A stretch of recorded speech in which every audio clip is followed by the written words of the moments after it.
तो जिस वक्त मोदी सरकार ने 500 और 1000 के नोट पर बैन लगाने की घोषणा की तो सभी आम और खास को इस ऐलान ने मुश्किल में डाल दिया था। लेकिन इसी वक्त एक ऐसी खबर भी लोगों को सुनने को मिली जिसने सभी के दिल को झकझोर कर रख दिया, और यह खबर थी कि डॉक्टर मोहम्मद अकरम अब आपके और हमारे बीच नहीं रहे। इस विषय पर चर्चा करने के लिए हमारे साथ में डॉक्टर मुनीश्वर गुप्ता जी मौजूद हैं। उनके साथ में हम चर्चा करते हैं। ईशान डायग्नोस्टिक सेंटर से रेडियोलॉजिस्ट हमारे साथ में हैं, उनसे जानते हैं कि आखिर उनको कैसा लग रहा है। सर, मैं आपसे जानना चाहूँगी, आपका उनके साथ में काफ़ी साथ रहा था डॉक्टर मोहम्मद अकरम का, और जिस वक्त ये खबर आपको सुनने को मिली तो कैसा लगा था आपको? मुझे तो उस रात को जिस टाइम डॉक्टर्स ने वहाँ डिक्लेयर किया और रात के 9:30 पौने 10 बजे, उसी समय मेरे पास डॉक्टर शशिकांत का फ़ोन आया था, क्योंकि हम लोग लगातार टच में थे। डॉक्टर सिद्दीका के भी टच में थे, मैं गया भी था, वेदांता हॉस्पिटल भी गया था। तो उस सब को देखते हुए मुझे, क्योंकि हम लोग का लगभग 40 साल का साथ था, 1977 से लेके अभी तक का, और लगातार ही था। कभी कोई ऐसा मौका, ज़रूरी मौका ऐसा नहीं था कि जब हम लोगों में बात नहीं हुई हो। तो एक बहुत अच्छा दोस्त चला जाए, बहुत जो साथ में पड़ा हो, और सही मायने में थोड़ा सा वो उम्र में 1-2 साल बड़े होने की वजह से वो हमारे बड़े शुभचिंतक थे, बड़ा प्रेम करते थे, तो इस वजह से बहुत खालीपन हुआ। बिल्कुल डॉक्टर साहब, क्या कहेंगे, एक तरीके का लोगों के बीच से मसीहा उनका चला गया। जिस तरीके के वो शख्स थे, हमेशा मुस्कान के साथ में लोगों से मिला करते थे, तो क्या लगता है लोगों के बीच में अगर आज वो नहीं है तो उनकी कमी किस किस तरीके से लोगों को खलेगी? अब देखिए, बीमारी ऐसे बड़ी परेशानी की चीज़ होती है।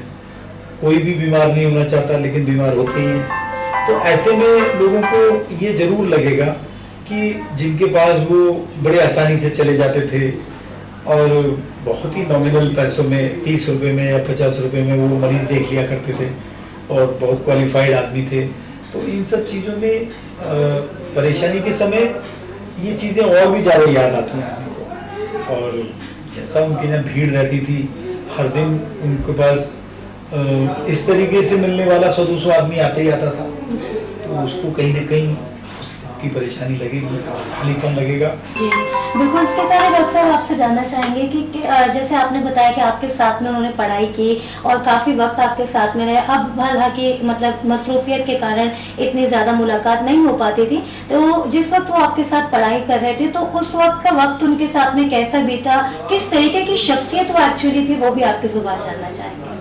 वो तो बहुत कम उम्र की बात थी, लेकिन कम उम्र में भी मैच्योरिटी थी उनके अंदर, क्योंकि संयोग कुछ ऐसा था कि उनका छोटा भाई जो उनसे 2-3 साल छोटे थे, मोहम्मद आजम अंसारी, जो लंबे समय जेद्दा में डॉक्टरी जिन्होंने की है, अब वो अलीगढ़ में आ गए हैं, तो वो भी साथ में थे।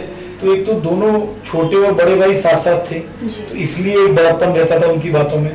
और मुझे तो ऐसा लगता है कि उस समय भी वो एक बड़ी मैच्योर्ड पर्सनैलिटी थी, उनके अंदर बात की समझ थी और अच्छी बात करने वाले ही थे।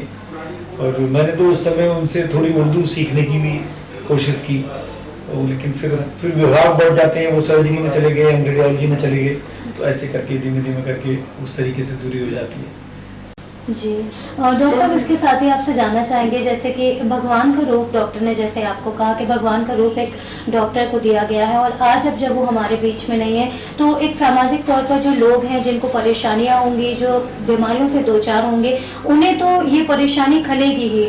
एक चिकित्सीय वर्ग के अंदर आपको क्या लगता है कि कितनी बड़ी क्षति एक चिकित्सीय समाज को हुई है?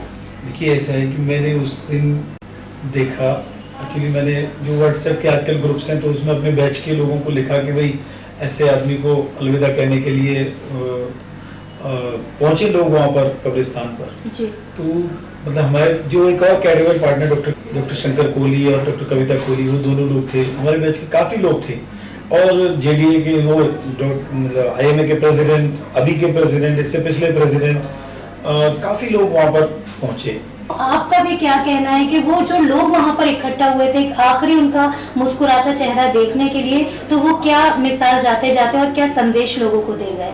वही देखिए, ऐसा होता है कि अभी कुछ दिनों पहले टेलीविजन पर खबर थी कि एक आदमी एक अस्पताल से अपनी पत्नी की लाश को लेके 12 किलोमीटर पैदल चला जी। तब जाकर डीएम ने एम्बुलेंस भेजी, उसका गांव 54 किलोमीटर दूर था, बिहार की बात है ये, टेलीविजन पे न्यूज़ थी, नेशनल न्यूज़ थी। अब वो आदमी अकेला ले जा रहा था अपनी, मैं ये नहीं कह रहा कोई बुराई के तौर पर नहीं, और एक आदमी को कंधा देने के लिए इस कदर आपाधापी थी जी।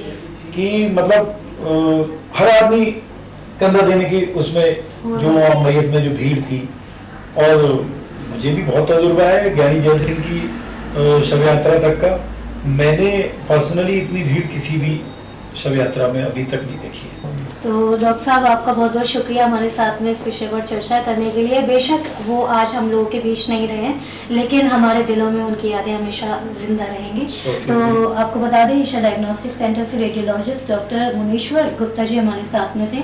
उनके साथ में हमने चर्चा की senior surgeon doctor Mohammad Akram का 9 तारीख को जिस वक्त मोदी जी ने ऐलान किया कि 500 और 1000 का नोट बंद हो गया, उस वक्त उनकी डेथ हो गई थी। और उनकी क्षति न केवल चिकित्सीय समाज को बल्कि सामाजिक तौर पर भी लोगों को जरूर खलेगी। कैमरा पर्सन इकबाल के साथ अदीबा कामिल, सी न्यूज़ आगरा।